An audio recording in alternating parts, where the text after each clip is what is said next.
Elise Labott and Jeff Mason are back with us. Y'all,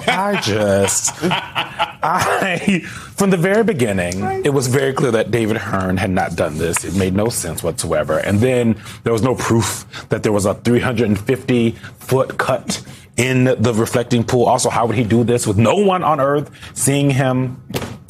I will say, while it's very silly, at the end of the day, Jeff, it's also concerning the lengths that this administration was willing to go, blaming not even because people are like, oh, an Olympian, no, blaming an American citizen for something they did not do, charging them with a crime, saying they should go to jail, trying to put them in jail, all based on Trump's vibes and his feelings and trying to make sure that he did not, the person who did this doesn't get in trouble for botching it. So I was excited to talk about this story because you all know me well enough to know I like facts. Yes. Right? The facts in this are so clear. Yeah. And it was the Department of Justice that now has had to concede those facts and embarrassingly withdraw this suit.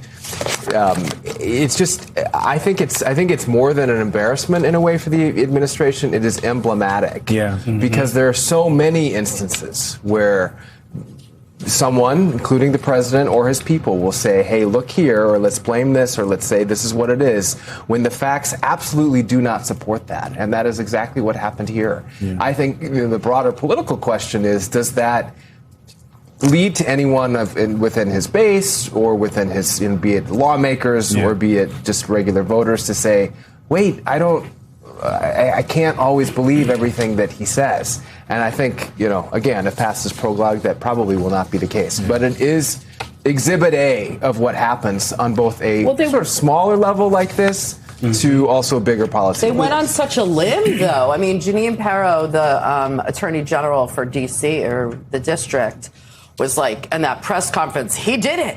There's evidence. Yeah. I'll show you. And I mean, if she had to run for anything again, would be. We actually have that. We actually have that sound at least. Let's play Jeanine Pirro saying what Elise just said, but in her own words. The evidence shows, and we will prove beyond a reasonable doubt, that Hearn willfully destroyed property at the Lincoln Memorial reflecting pool. We can state and prove beyond a reasonable doubt that he caused damage, and that damage is over $1,000. I'm sorry, that was a little too exuberant on my part, the laughter. But I don't think it was. I think it was right on the mark. Okay, I'll go guffaw next time. But Elise, pick up on what Jeff was talking about, because as you were talking about, this is an embarrassment for the administration. It's also an embarrassment for the Justice Department. And a friend of the show, Ankush Kadori, had an opinion piece in the New York Times yesterday talking about Todd Blanche's nomination. But also the bigger issue here is all of the things that the DOJ has done, the cases they have brought that they have had to withdraw.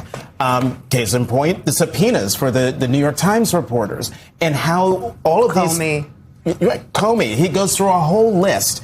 And in listening to Jeff and remembering Ankush's piece, the deterioration of the legitimacy of the Department of Justice. That, to me, is what this story is, even though I've been giggling throughout it because it was so absurd from the beginning. We've been laughing about it.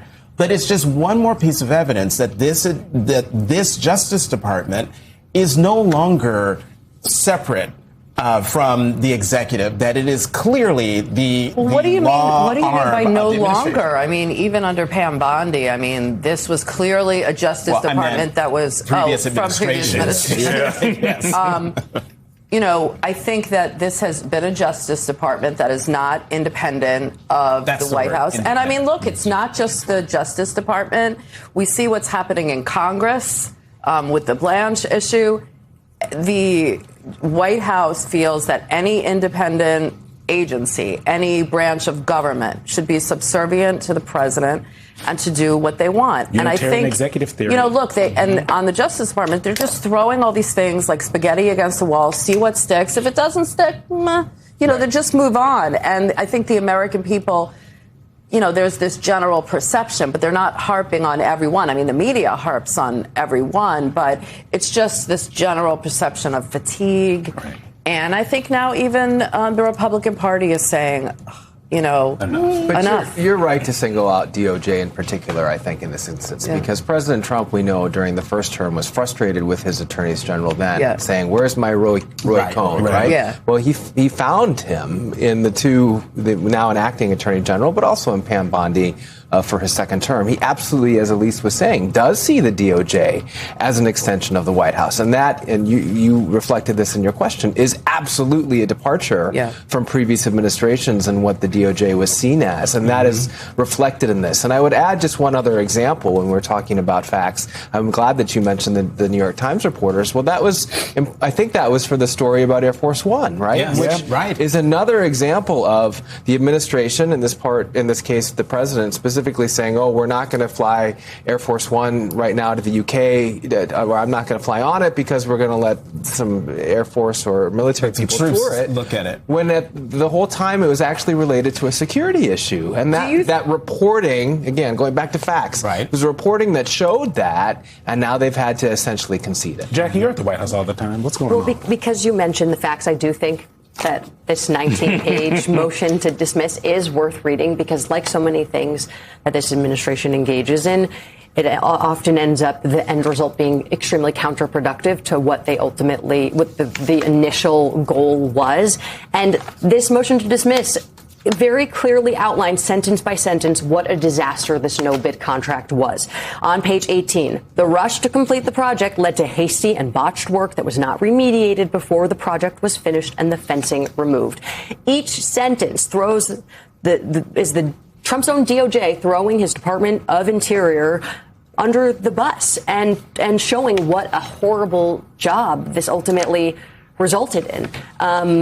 And I think it is reflective. And I think, we obviously have talked a lot about his vanity projects, but it's reflective of some broader themes of this administration, because these patterns are also what happens when we are discussing the broader policy objectives that they're engaging in. So my question is, real fast, because we got to go. Does President kind of take this and say, oh, this was bad? Or do these officials just do whatever he wants to make him happy, and they don't care how their department looks if it doesn't work out?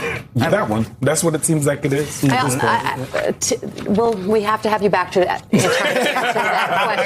But I do think at the end of the day, that first headline that Jeanine Pirro saying this man is guilty, we will find the evidence. That is really all that matters to the president. But Elise Lavit and Jeff Mason are sticking with us.